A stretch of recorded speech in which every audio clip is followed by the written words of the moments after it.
whole idea of this video was to make something for my grandkids so they could learn and understand what it meant to make pure Vermont maple syrup. None of them live here in Vermont. I've got some in Arizona and Florida, and I wanted them to know the roots from which they came. And so I put together this little video. It turned out to be more of a video than I think I anticipated, but nothing professional, but we're having a good time bringing the story of making pure maple syrup to not only my grandkids, but anyone else who might enjoy just hearing about, you know, how we do it. First of all, if you're going to be making maple syrup, you need to have a good stand of maple trees. They can be sugar maples or red maples. This has both sugar and red. They need to be close enough together so that it's worthwhile tapping and gathering. It's nice to have them on a hillside. That way you can use the tubing, and gravity will help pull the sap downhill, and that all works nice.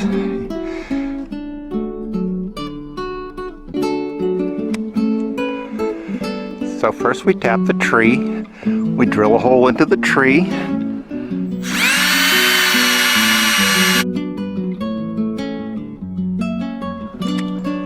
And then we tap the spout into the tree.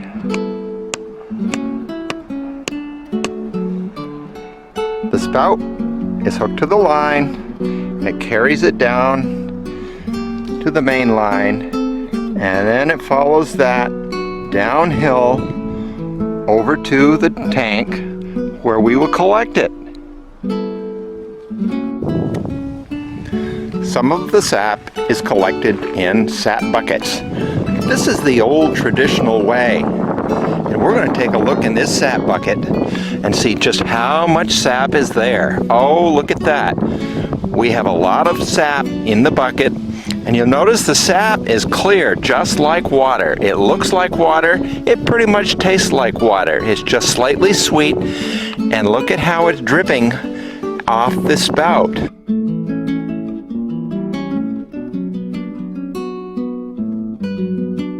That's what we want it to do. In a day's time, we can fill this sap bucket completely full with fresh sap, which we'll then take back to the sugar house and boil into syrup. Take a look at this tree here. Big tree, a lot of branches. All these branches through the summertime make sugar. That's called photosynthesis. The leaves make the sugar. They give it to the tree stores it as starch, and then during the winter, coming into spring, it changes it from starch back to sugar, and we can collect it in the sap bucket and make syrup from it.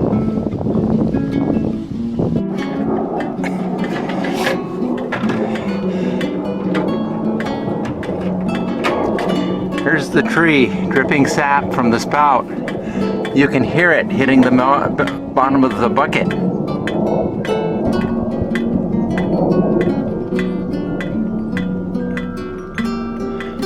It's running very well today.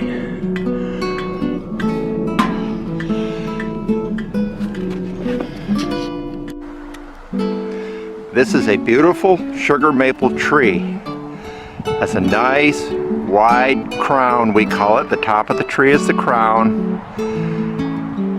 All that is used by the tree to make maple sap. Nice sweet maple sap. And if we look at the bottom of the tree, we can see there's a sap bucket that's been hung on the tree to collect the sap.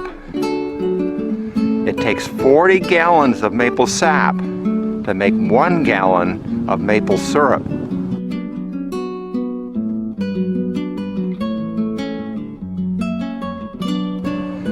That's because there's not much sugar in the sap, but we boil it and concentrate the sugar so that the maple syrup that we enjoy on our pancakes or our ice cream is about 68 to 69% sugar instead of the 2% sugar that is in the sap that comes from the tree.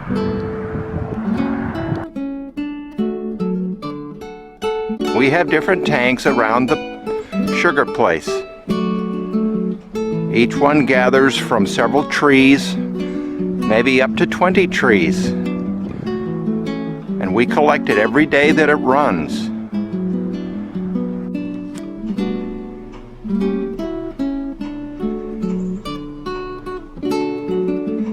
.3/16 line, sap coming steadily. Let's see that long column of liquid, bubbles in between. It's that long column of liquid running downhill, pulled by gravity, and the vacuum pump pulls the vacuum behind it.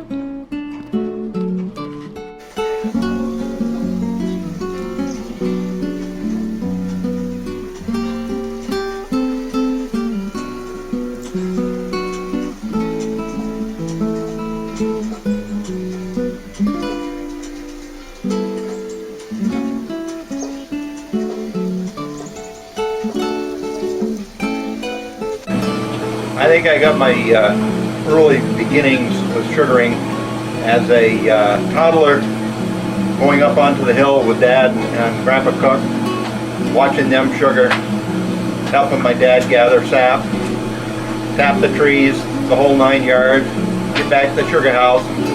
My grandfather would be boiling.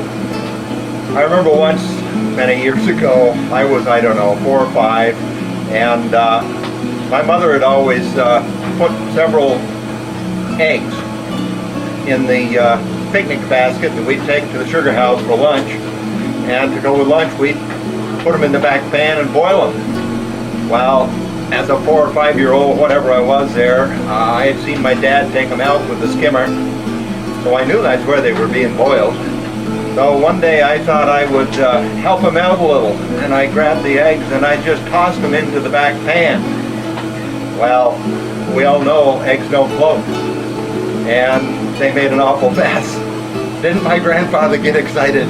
He didn't get excited very often, but George learned a valuable lesson that day, that you don't toss eggs into the back pan, because after he and Dad got done with the skimmer, scooping out the egg yolks and egg whites and shells and so forth, we did have a nice lunch, but as I say, George learned a big lesson that day. Okay, there's ice in the bucket here. See it? And if we take that ice out, the ice is just water. So we'll throw that out. We don't need that. We keep the sweeter sap.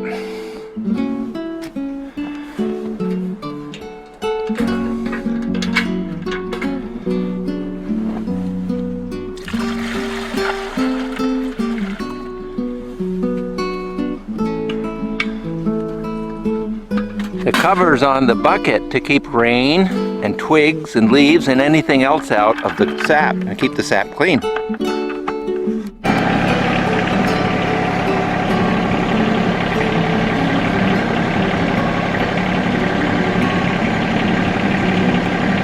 Grandma gathers from the pail out in the woods and dumps it into the tank. And then we hang the pail on the tractor.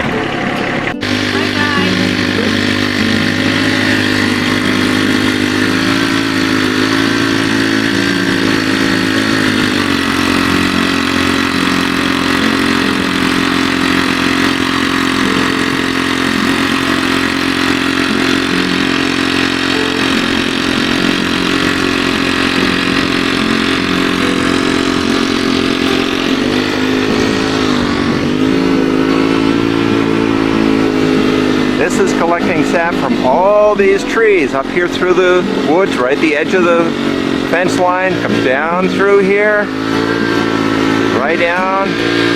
See that line that comes in?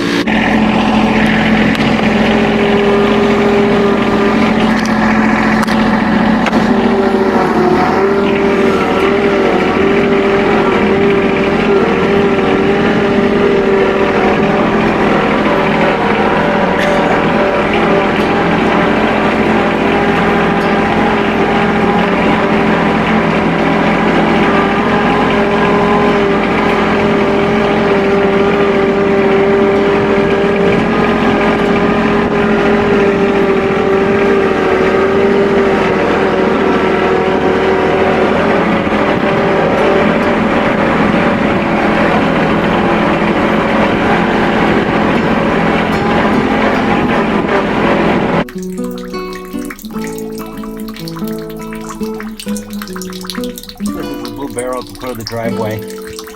Got 2 lines coming in. Combined, they've got about 30 taps on them.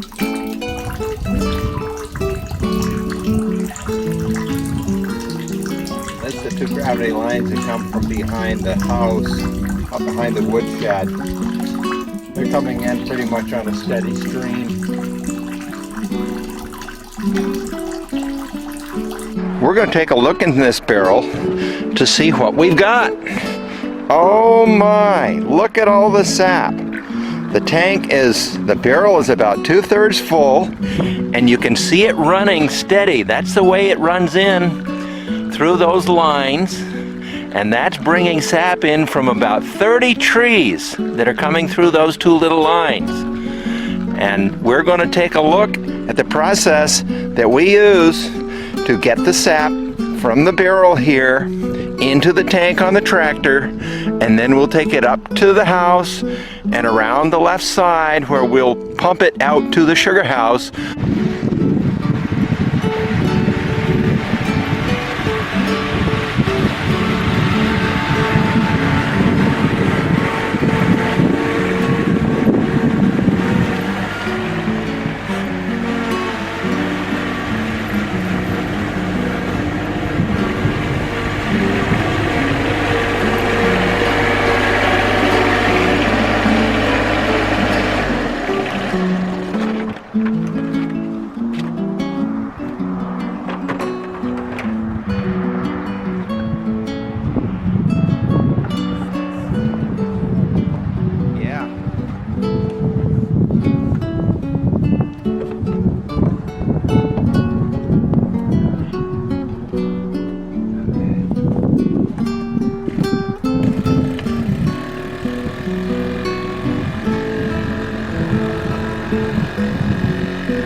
That's running in almost a steady stream. Barrel was full. We're sucking it from the barrel through the pipe, through the pump, putting it into the tank. Look at this tank, it's half full already.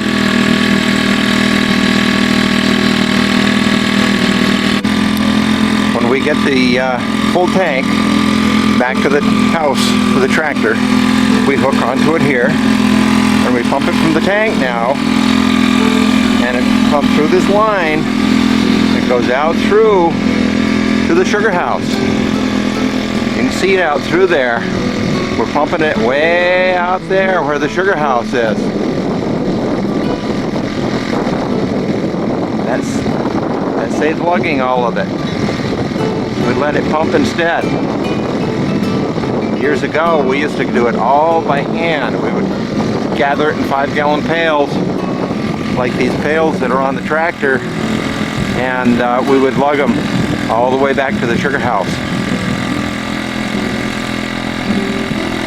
I told Grandma, I said, we're getting older and we need to work smarter, not harder.